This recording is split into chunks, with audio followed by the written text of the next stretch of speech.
साथीहरू यो काले भाइ चाहिँ कुन चाहिँ दुनियाँमा बसेर चाहिँ कराउँछ प्यार प्यार प्यार भनेर भन्नुहुन्छ होला है। चिन्ता नगर्नु है, म चाहिँ इन्डियातिर छु है, सबैले चिनिराख्नु काले भाइ इन्डियामा काम गर्छ भनेर है। अब के गर्नु होइन, नेपालमा काम गऱ्यो भने खानु नि पुग्दैन, यस्तै छ, अरूको देशमा जानुपर्छ।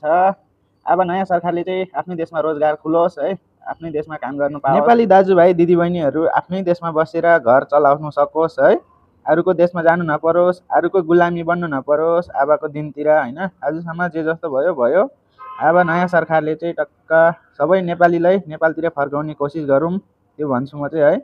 अरूको देशतिर होइन, आफ्नो देश जस्तो कहाँ हुन्छ र हौ, कुनै दिन कस्तो होइन, सधैँ एउटै हुँदैन। मेरो साउसाउनीको घर है साथीहरू, टक्क यो चाहिँ हेर्नु होला, मैले चाहिँ काम गर्ने हो, म चाहिँ सेक्युरिटी हो है। अब काले भाइले यस्तै काम गर्छ होइन। टक्क अर्को घर चाहिँ साउबा बस्छ, यो घरमा छोराहरू, यो घरमा चाहिँ साउबा र साउनी आमा बस्छ है, दुईवटा छ साउहरूको घर, यसमा छोरा बुहारी बस्छ।